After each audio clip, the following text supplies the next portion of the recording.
English. I would like to welcome each and every one of us to the prison service. The prison service is not necessarily an institution that we welcome people into, especially without a warrant that is filling all the paths. So once again, thank you for coming. It is indeed a pleasure to have all of you here today as we sensitize the public on the rehabilitation programs presently being undertaken at the Dominica Prison Service. As Superintendent of Prisons Acting, I would like to emphasize the crucial importance of continuing rehabilitation activities within the prison facility. These programs play a fundamental role in promoting the rehabilitation and successful reintegration of inmates back into society, ultimately contributing to a safer community and reducing recidivism rates in our country.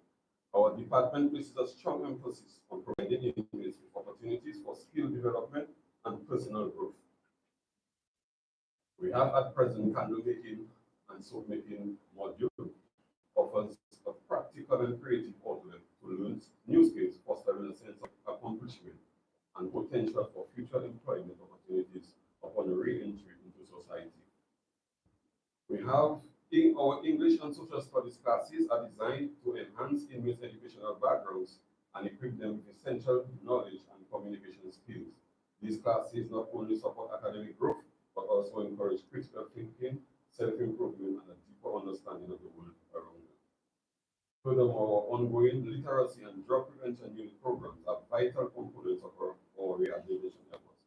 Literacy skills are fundamental for inmates to access educational resources, employment opportunities, and engage meaningfully with society. Simultaneously, drug prevention programs aim to address the substance abuse issues, promote healthy coping mechanisms, and reduce likelihood of relapse post-release. By investing in these rehabilitation activities and educational initiatives, we are not only empowering individuals to make positive changes in their lives, but also installing a sense of hope, purpose, and self-worth. These programs are instrumental in breaking the cycle of criminal behavior and fostering a supportive environment for inmates to work towards successful reintegration upon their release. I am proud of the dedication and progress demonstrated by both our inmates and staff in this program, and firmly believe that continuing to prioritize rehabilitation activities, we are laying a foundation for a more inclusive and rehabilitative prison service.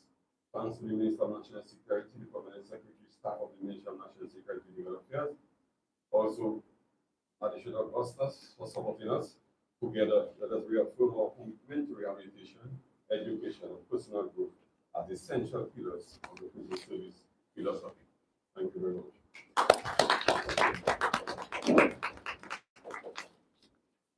Thank you for those wonderful words, Mr. Edmonds. And now I call on the Honorable Minister for National Security and Legal Affairs, Honorable Raymond Blackmore, to give pretty much the feature address and his remarks.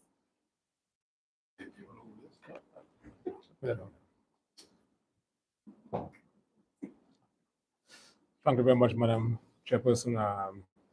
Good morning to all of you here this morning. I want to recognize all the heads of department who are here this morning in large number. Only absentee, I'm seeing the police, and who have been advised is on his way. Let me, in a special way, welcome and acknowledge the presence of the media fraternity. I'm so happy that you made it here on a very short notice, and I think it demonstrates a certain level of wanting to know what is happening at the state prisons. Let me firstly take this opportunity to highly commend the Superintendent of Prisons. And I want to put on a very point.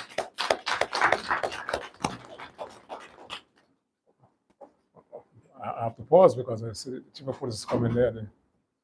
That's a very imposing figure, so you have to acknowledge his presence. Thank you. And since he has assumed the role as Superintendent of Prisons, we have seen that level of seriousness being brought back into the settings of the prisons, to the extent to which I hope I'm not going to set the tone for any bad thing for the day after. We have seen almost a zero occurrence of breaking out at the state prisons. And you can recall that there was a hoopla some times ago, although internationally, including the great and mighty United States of America, inmates do escape. But in Dominica, when that happens, again, appreciating the fact it's a very narrow-based society, very small, homogeneous, and everybody knows each other. So when something like that happens, it creates some form of concern. What we are trying to accomplish as a policy of the government is to relook at the prisons. And it should not be looked at from a one-dimensional standpoint, strictly to incarcerate people. You know what incarcerate means. And certainly, there are some inmates who are at the prison setting who ought to be there for a long time, by virtue of the gravity of the crimes they have committed. Somebody who premeditates and takes a human life to spend his or her life behind bars. And we're a very kind society, and the laws are on our books, but the law still makes provision for execution for the offense of murder. Those who actually molest, especially minors, ought to rot in jail. I've been advised we still have the Cato 9 tail at the prisons. Isn't that something? Yes. And before the Cato 9 tail, used to be used as a means of punishment, and it's formed part of the sentencing that was imposed for people who committed serious crime. And when you impose yourself on a minor, you have changed that person's life, innocent life, forever. And then if you're incarcerated, you should have a tough time. And the Cato 9 tail is so dangerous, you can only get once per year. And then the effects would last for at least 6 months. So maybe we look at that for certain offenses. But having said that, the majority of people who come to prison ought to be given a second chance.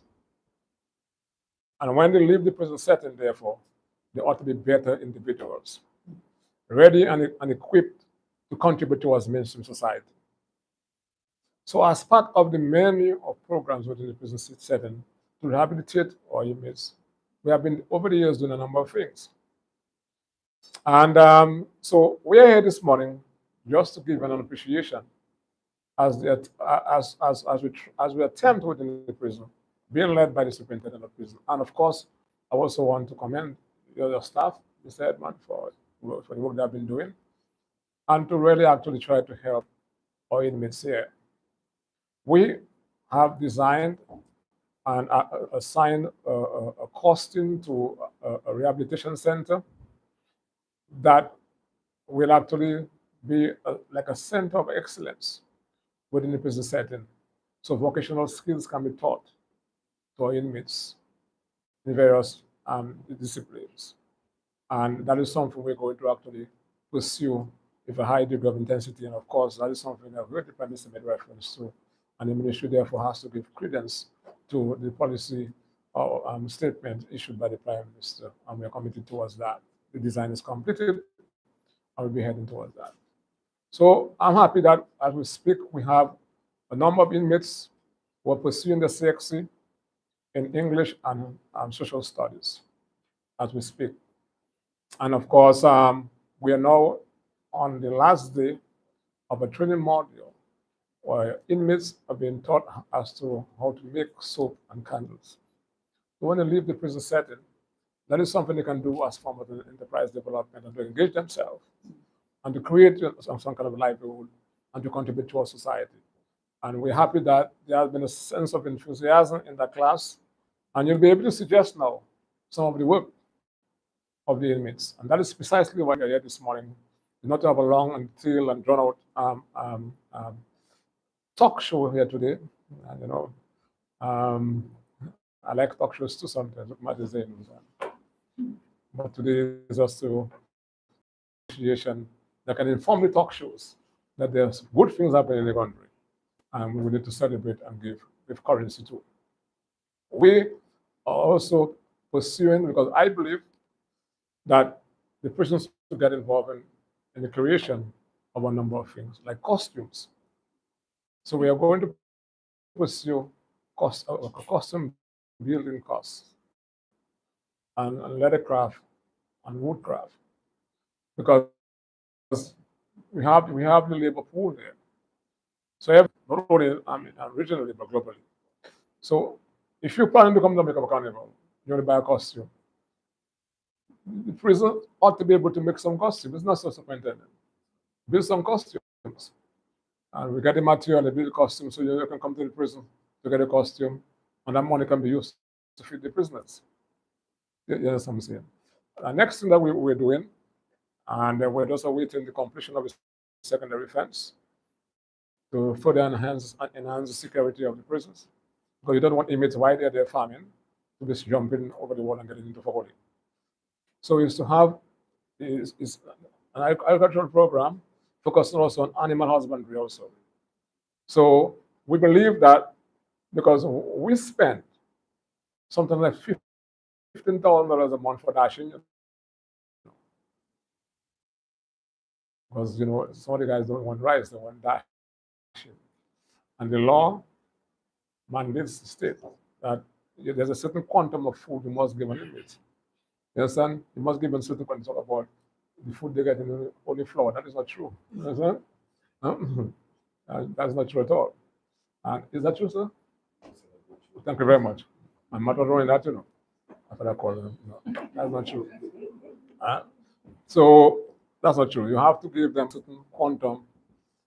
You can't give them less than, and they know the rights. So if you choose a liquor, say no, you have to give more cheese.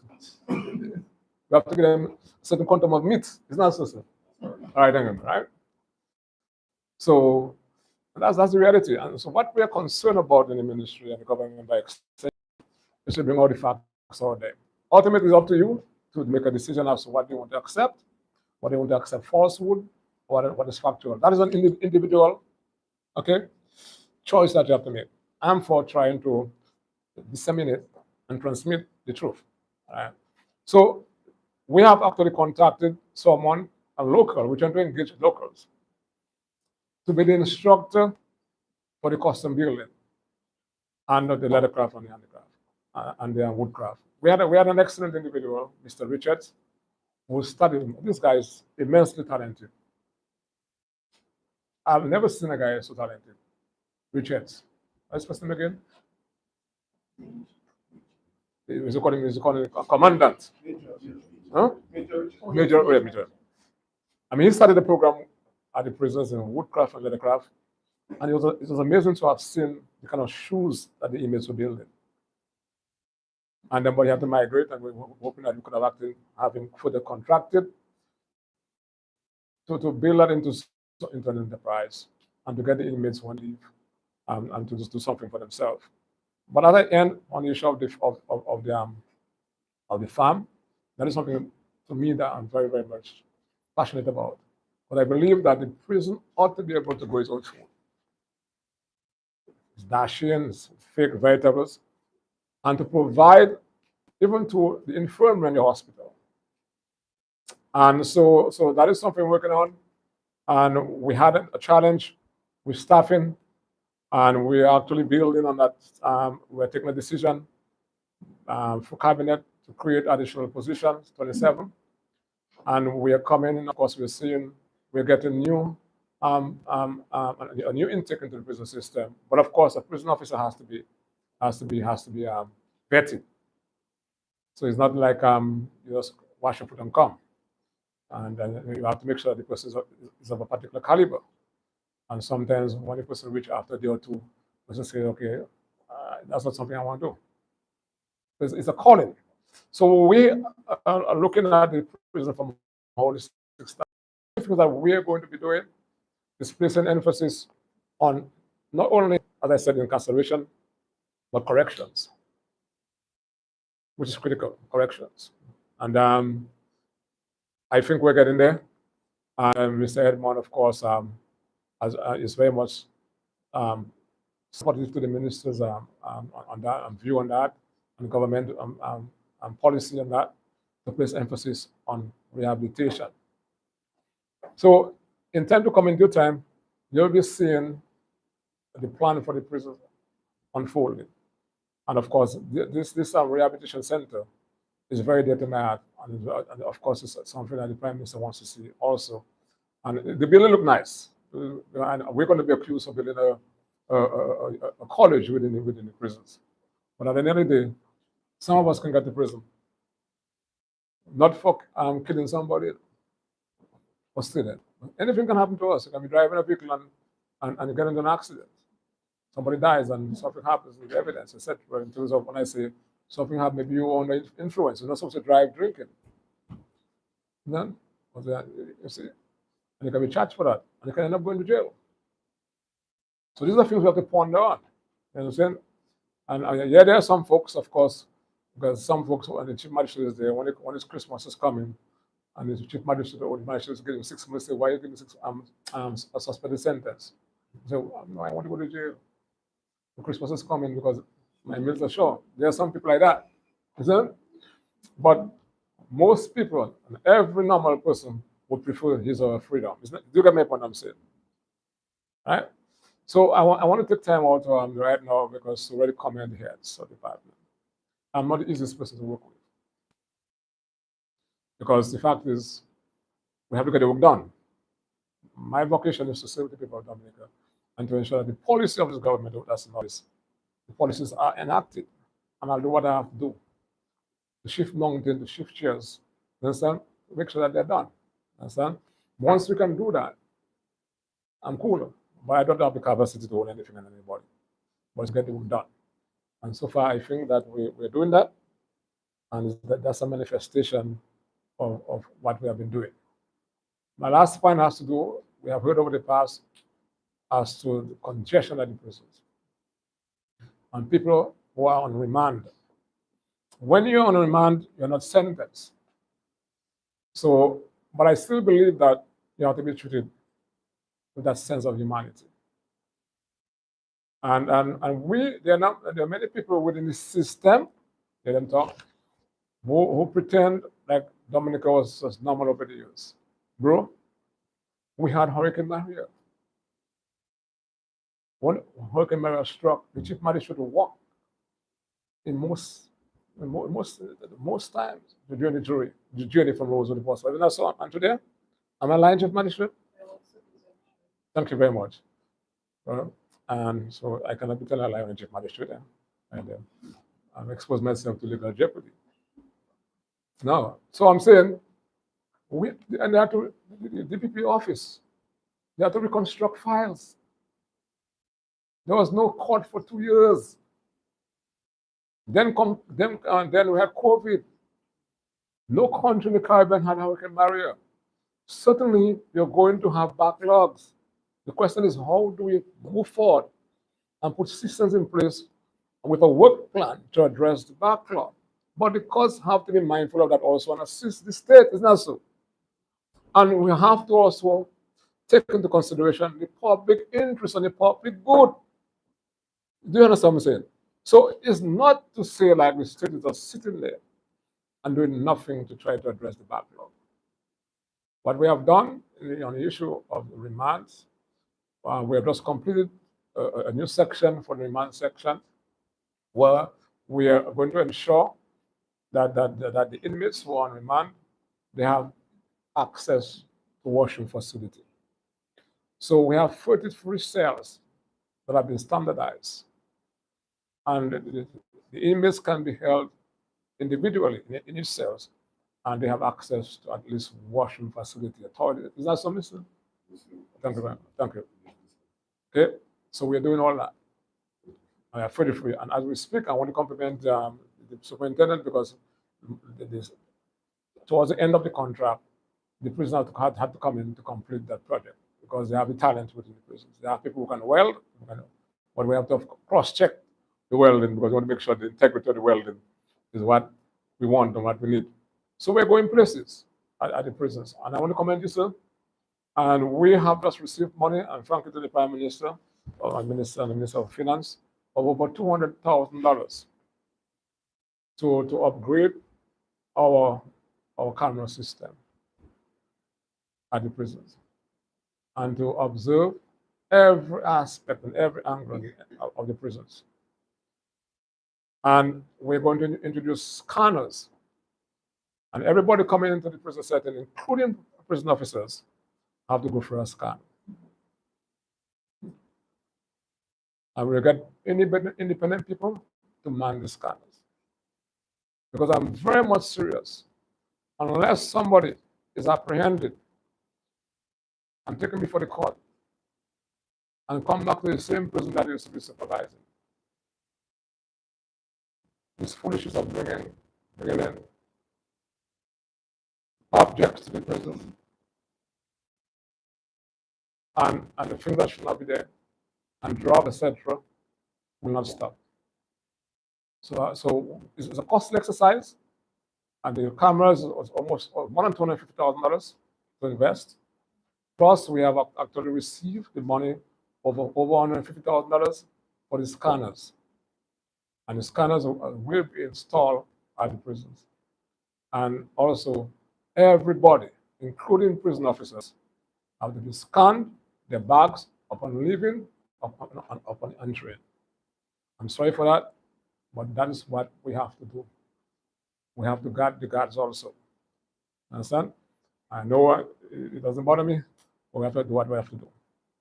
And so we are looking at the prison from all the six standpoint. Thank you very much for coming, and the media people, thanks for coming.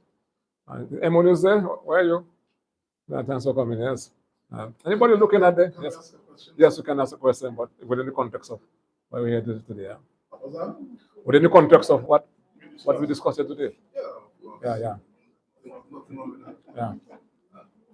No, you mentioned that Mr. Blackmore, that the death penalty remain on the books in Dominica. Yes. Why have we not made some changes and abolished completely? Well, I know you asked me a policy statement. Yeah. If I want to speak for myself, although one of my majors in sociology, if I want to speak to myself, some people to me have to be hanged. Left to me, right? Some people, by virtue of the crime that they commit, should face the death penalty. No, but I'm asking, why have we not abolished the death penalty? Well, that's a hypothetical question. I'm not going to answer it. It's in the books. And when we get to that point, we'll address it, right? But for now, it's in the books. And I believe the death penalty is a tool that ought to be used in extraordinary cases. For a matter of fact, there was a matter where a couple years ago, we only speak to that, where the state applied for a death penalty. The death penalty is also endorsed in sentencing guidelines. Yeah.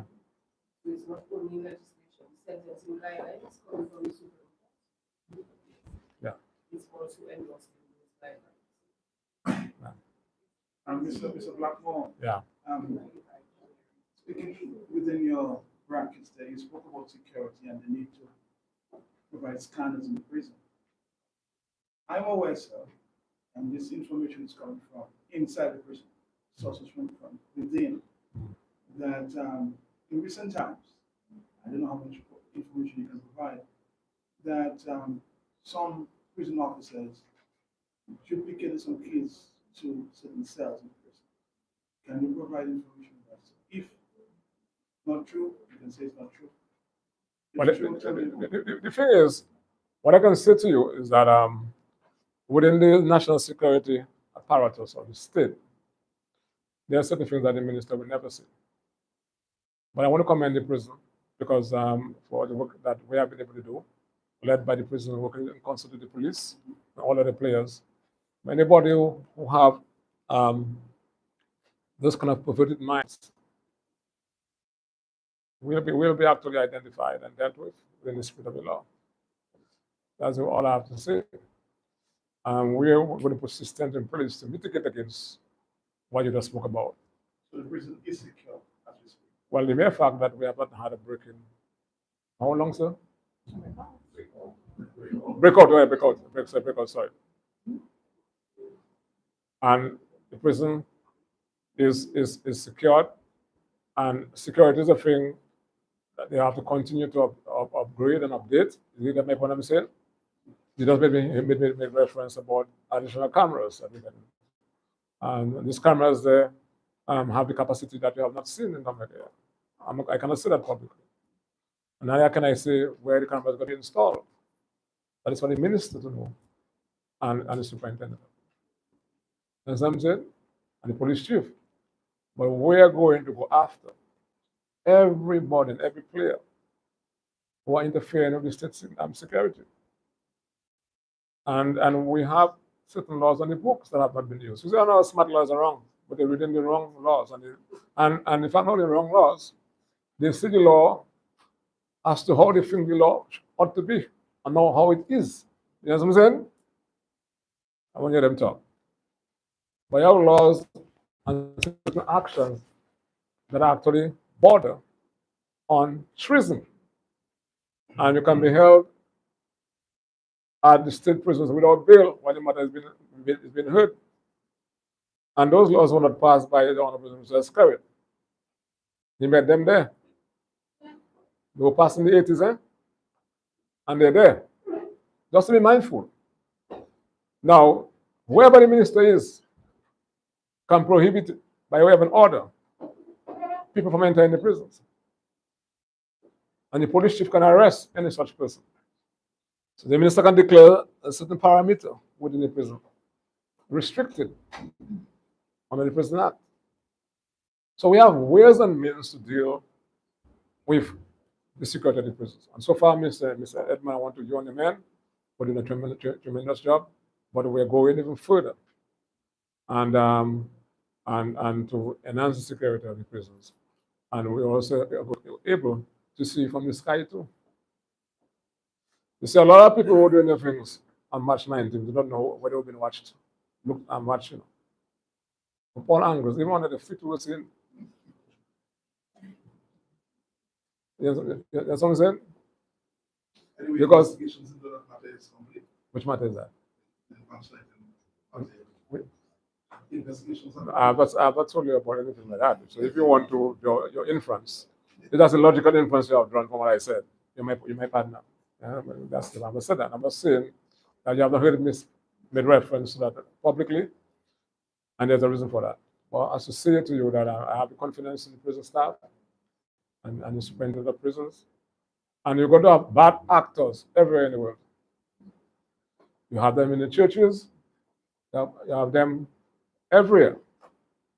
And yes, and you have them in the media fraternity. You have them all about. You know what I'm saying?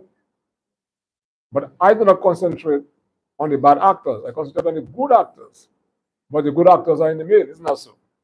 But we give prominence to the bad actors. We must try to rehabilitate the bad actors if they're capable of being rehabilitated. That is a decision that to make. Because if you want to seek counseling, you have to first accept that you have a problem.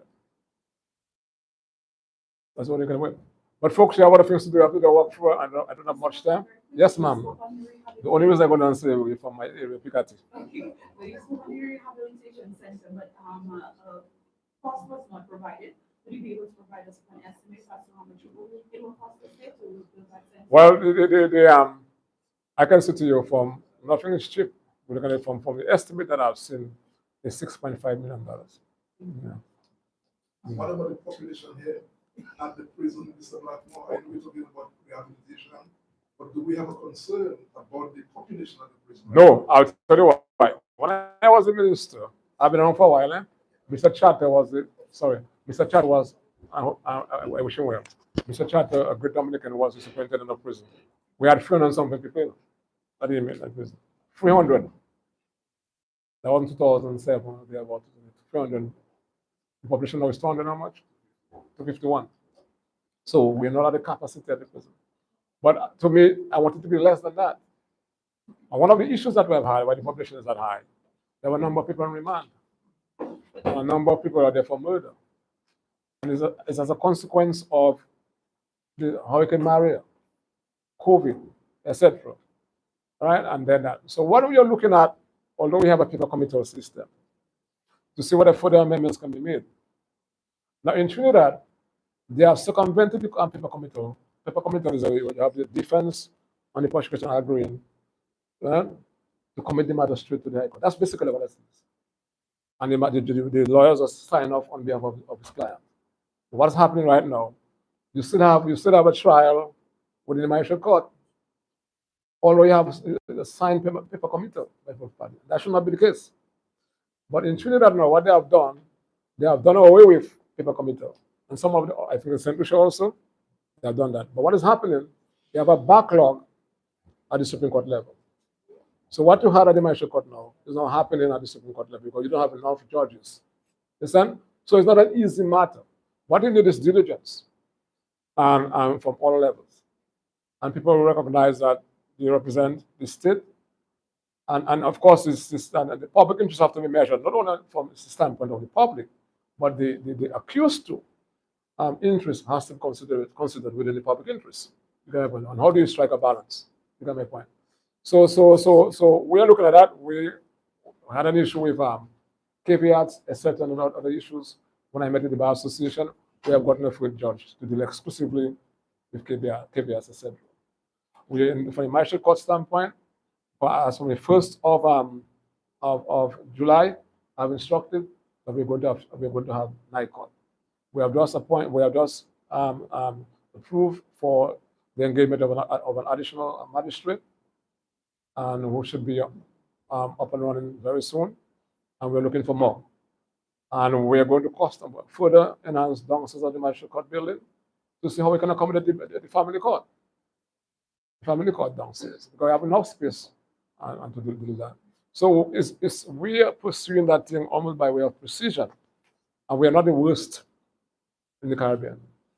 For matter of fact, I was speaking to a colleague of mine and he said to me, Mr. Minister, why can't we exchange places? When he told me a number of the backlog that they had at the magistrate court level. But we have to do better. We have to do better. But Honorable Scarrett, the Prime Minister, and Mr. Blackman are the ones sitting on the benches. The magistrate control the benches. Understand?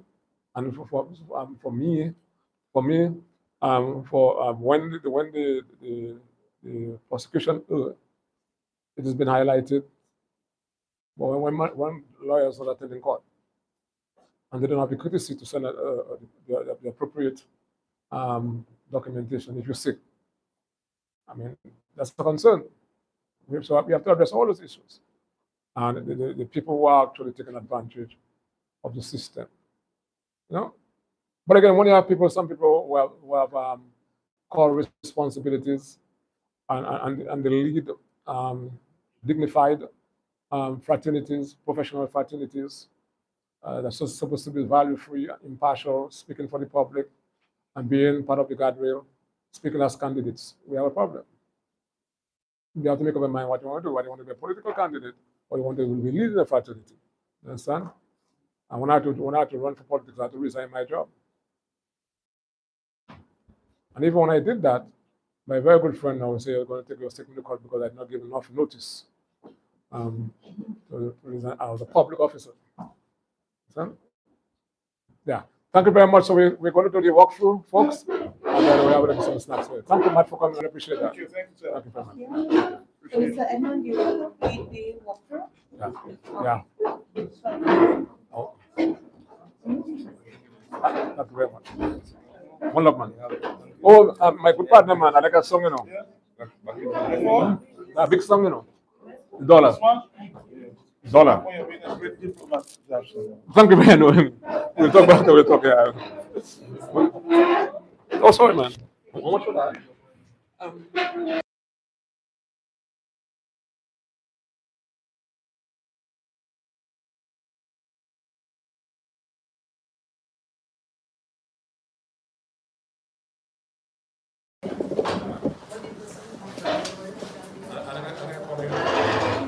Nice and black.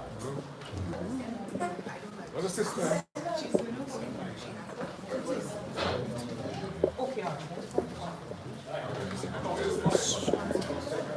Excuse me.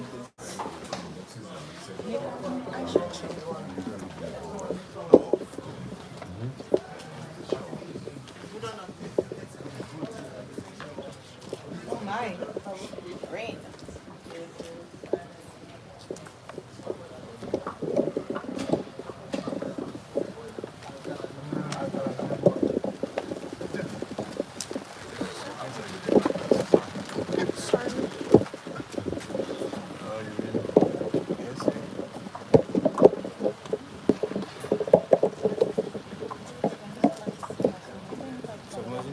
Thank you.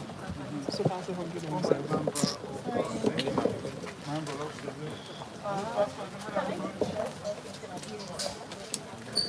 Why are you going on?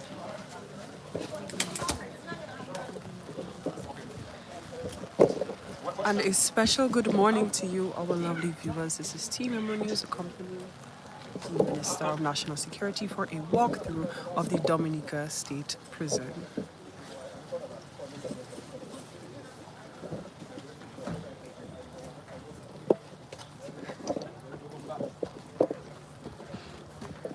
Feel free to drop your questions in the comments. We will be addressing each and every question today.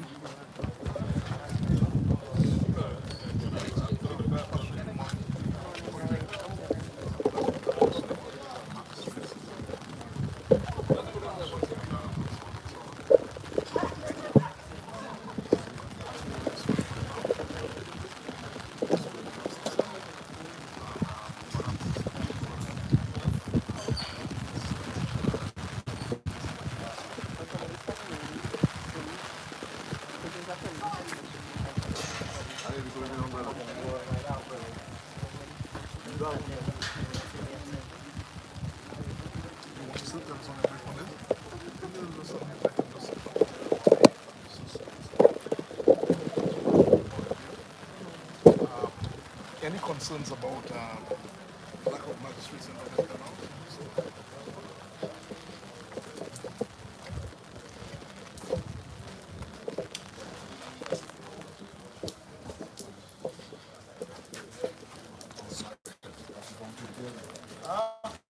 Don't forget.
Yes, I will be speaking.